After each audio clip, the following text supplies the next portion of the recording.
Here's 2018 question 5. Skimming through this, there's, I guess the best one that fits is probably a graph analysis problem, but it looks like a miscellaneous, okay? Not a lot of context to this. So here we go. They give us f of x, okay? Um, part A asks us to find the average rate of change of f from 0 to pi. Okay, so average rate of change is you just need 2 points. So the endpoints are 0 and pi. So that means this is going to be f of 0 and this is going to be f of pi. Now, what are those values exactly, right? So if you plug in 0 here, okay, e to the 0 is just 1. Cosine of 0 is just 1 as well, so that's going to be 0 comma 1. Now what happens when we plug in pi, right? So let's take a look.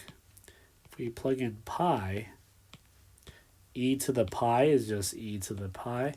Cosine of pi is negative 1. So that's going to be pi comma negative e to the pi. So we found 2 points. How do you find the average rate of change, right? So however you want to set this one up, I'll write it just like this. Or both flipped, okay? Equals equal, you could leave it just like that. Here's part B. We're looking for the slope of the tangent line of f at x equals 3 pi over 2. So slope of the tangent line is your instantaneous rate of change, which is really just your derivative. So here, if I have f of x, I need to find f prime of x. And this right here is going to require a product rule. So that's going to be first times derivative of the second plus second times derivative of the first, okay? Derivative of the first, easy, it's just e to the x. Derivative of cosine is really just negative sine x. Okay, we want to find out exactly what happens at 3 pi over 2. So let's plug this in. E to the 3 pi over 2 times negative sine of 3 pi over 2 plus cosine of 3 pi over 2 times e to the 3 pi over 2. Okay, technically you are done there. Okay, unless the next few parts are going to require us to know what that value is, we're just going to leave it just like that, okay? Here's part C. Find the absolute minimum value of f. Okay, so absolute minimum, we're looking at a table. Okay, it could occur at the endpoints or at a critical number, pretty much where the derivative is 0. So we do have to go back a little bit here, but we'll do this part in part C so we don't lose any points in part B here, okay? We're going to set f prime of x equal to 0.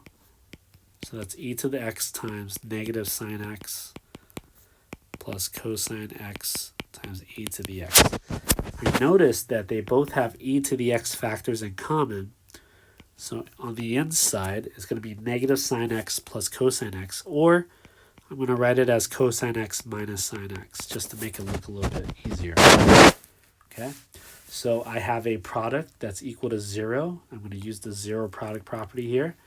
E to the x will equal 0, and cosine x minus sine x will equal 0 here, okay?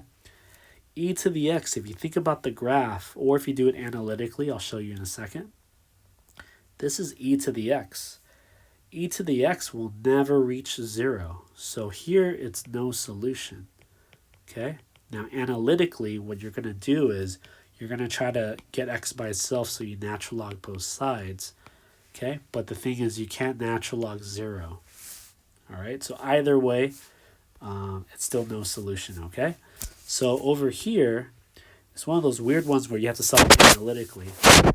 The easiest thing to do is to move one function to the other side, which is not traditional, but in this case, you have to solve it this way. You guys are trying to find an angle where sine and cosine are the same. So think about that unit circle. Okay, when is cosine and sine, when do they have the same ratio? Okay, so they're going to have the same ratio in quadrant 1 and in quadrant 3, specifically with rad 2 over 2 and negative rad 2 over 2. Okay, but when does this happen? This happens at pi over 4. And in quadrant 3 is going to be, quadrant 3, you have to add 1, so that's going to be 5 pi over 4. Okay, so we have some components here, pi over 4 and 5 pi over 4. These are our critical numbers.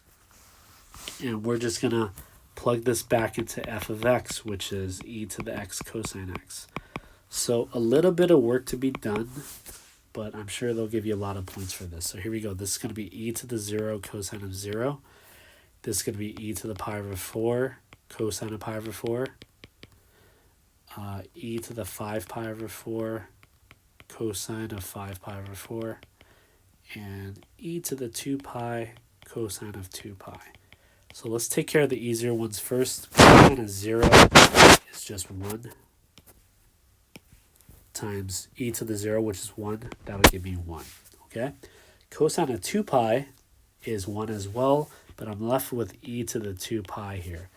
And I'm looking for a minimum. So right away I know that this is probably not a contender. E to the 2 pi is definitely something larger than 1. Okay? Now, cosine of pi over 4 is going to be rad 2 over 2, e to the pi over 4. Okay, over here, this is going to be e to the 5 pi over 4.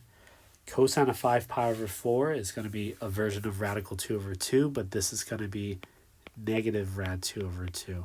So even though we don't know what these values are, I know that the minimum is going to be right there because of that little negative symbol. Okay, everything else is positive, so the negative one has to be the smallest one here. So let's just read this carefully. They're asking for the minimum value, so you wouldn't say 5 pi over 4. You would say the absolute minimum value is e to the 5 pi over 4 times negative rad 2 over 2. Okay, and again, your justification is your table there. All right, here's part D, last one. So let g be a differentiable function such that g of pi over 2 is 0. The graph of g prime is shown below. Okay, so they're giving us brand new things here. Let me give you some space.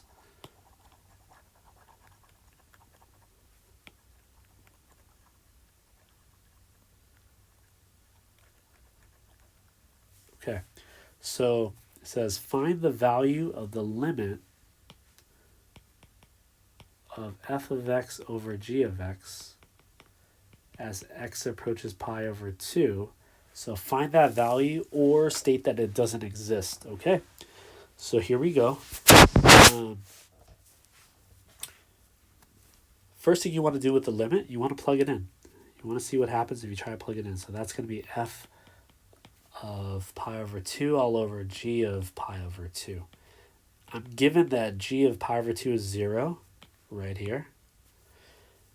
Now f of pi over 2, they're making me do a lot of work here.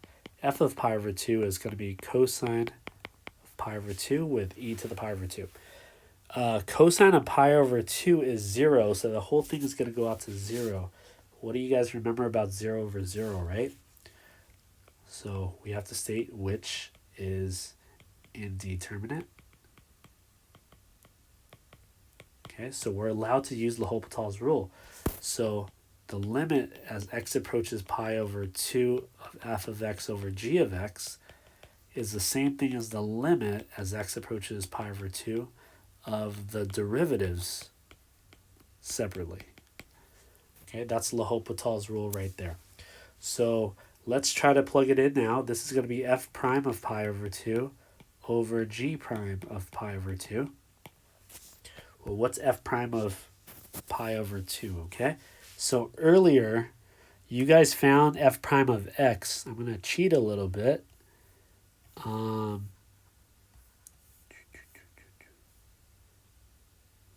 F prime of pi over 2 eventually, if you plug that back in, you should get negative e to the pi over 2. Okay, text me if you don't see that.